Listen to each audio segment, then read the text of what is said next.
രുചിയുടെയും കടൽക്കാറ്റിന്റെയും സംഗമഭൂമിയായ കോഴിക്കോട് ബീച്ചും ഫുഡ് സ്ട്രീറ്റും പരിസരവും കുറച്ചുകാലമായി മാലിന്യങ്ങളുടെയും എലിശല്യത്തിന്റെയും പിടിയിലായിരുന്നു. എന്നാൽ ഒരു ഇൻസ്റ്റഗ്രാം റീൽ എങ്ങനെ ജനകീയ വിപ്ലവമായി മാറുമെന്നതിന്റെ നേർക്കാഴ്ചയാണ് ഇപ്പോൾ ബീച്ചിൽ കാണുന്നത്. ത്വാഹിർ എന്ന വ്ളോഗറുടെ വാക്കുകളിൽ തുടങ്ങി പ്രൊജക്ട് സുലൈമാനി എന്ന വലിയ കൂട്ടായ്മയിലേക്ക് വളർന്ന ഈ മാറ്റത്തിന്റെ കഥയാണ് അടുത്ത റിപ്പോർട്ട്.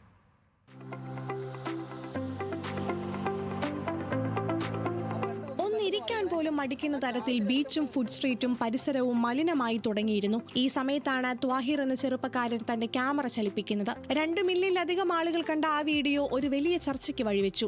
ഞായറാഴ്ചക്കല്ലേ ബീച്ചിൽ പോയി ഒരു ചായ കുടിക്കുക കണ്ടു പോയതാ. പോയി നോക്കുമ്പോൾ ഇരിക്കാൻ സ്ഥലമല്ല, അവിടെ ഫുള്ള് ഫുഡ് വേസ്റ്റ്. പ്രായമായ ആളുകളൊക്കെ നിന്നിട്ടാണ് ചായ കുടിക്കുന്നത്, ഫാമിലിൻ്റെ കൂടെ ബീച്ചിലേക്ക് വന്നിട്ട്. അതുപോലെ വേസ്റ്റ് ബിന്നാവട്ടെ ഫുൾ കാലി, ആരും വേസ്റ്റ് ബിന്നിൽ ഇടുന്നില്ല. എടാ, ഇതാണോ കേരളത്തിലെ ജനങ്ങളുടെ സിവിക് സെൻസ്? അധികാരികളുടെ മൂക്കിന് തുമ്പത്തായിട്ട് പോലും അവരെന്തുകൊണ്ട് ഇതിനെതിരെ ആക്ഷൻ എടുക്കുന്നില്ല? എന്താണ് നിങ്ങളുടെ അഭിപ്രായം?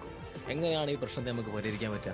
കോഴിക്കോടിന്റെ ദുരിതം അവസാനിപ്പിക്കണമെന്നുള്ള ത്വാഹിറിന്റെ മോഹത്തിന് മൂൺലിറ്റ് ഫൗണ്ടേഷനും കൈകോർത്തതോടെയാണ് പ്രൊജക്ട് സുലൈമാനി എന്ന പേരിൽ ശുചിത്വ ദൗത്യം പിറന്നത്. നമ്മുടെ ഗവൺമെന്റ് ഇത്ര ഒരു സൗകര്യം സീറ്റിന്റെ കാര്യത്തിൽ നവീകരിച്ചിട്ടും ജനങ്ങൾ എന്തുകൊണ്ട് അവിടെ വേസ്റ്റ് ഇട്ടു എന്നാണ്. അപ്പോൾ നമ്മൾ ഈ ഒരു പ്രശ്നത്തെ പരിഹരിക്കാനായി കോർപ്പറേഷന് നമ്മൾ ആപ്ലിക്കേഷൻ സമർപ്പിച്ചു കഴിഞ്ഞു.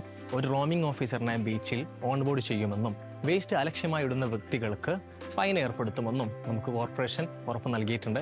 അതുപോലെ തന്നെ വേസ്റ്റ് ബിൻ വെച്ച പൊസിഷൻ തെറ്റാണെന്നും ആ പൊസിഷനിൽ മാറ്റം വരുത്തണമെന്നും ഇതുപോലെ തന്നെ വരുന്ന ആഴ്ചകളിലും നമ്മൾ ഈ മൂൺലിറ്റ് ഫൗണ്ടേഷനുമായിട്ട് കണക്ട് ചെയ്തുകൊണ്ട് തന്നെ പുതിയ അവബോധ പരിപാടികൾ എന്തായാലും നമ്മൾ ഇംപ്ലിമെന്റ് ചെയ്യുന്നതാണ്.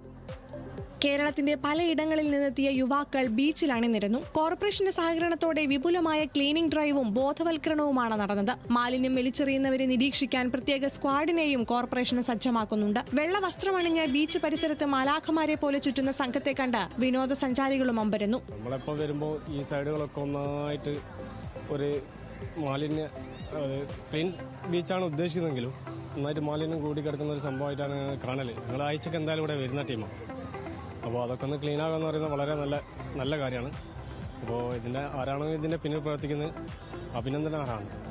മാലിന്യ പ്രശ്നത്തിനും എലിശല്യത്തിനും എന്നേക്കുമായി പരിഹാരം കാണാൻ മെയ് മാസത്തിൽ കോർപ്പറേഷനും നാട്ടുകാരും സംയുക്ത യോഗം ചേരാനിരിക്കുകയാണ്.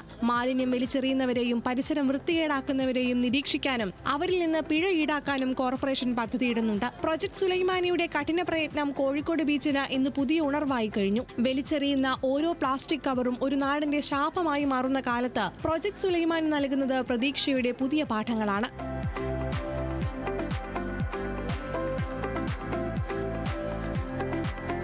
ന്യൂസ് മലയാളം, കോഴിക്കോട്.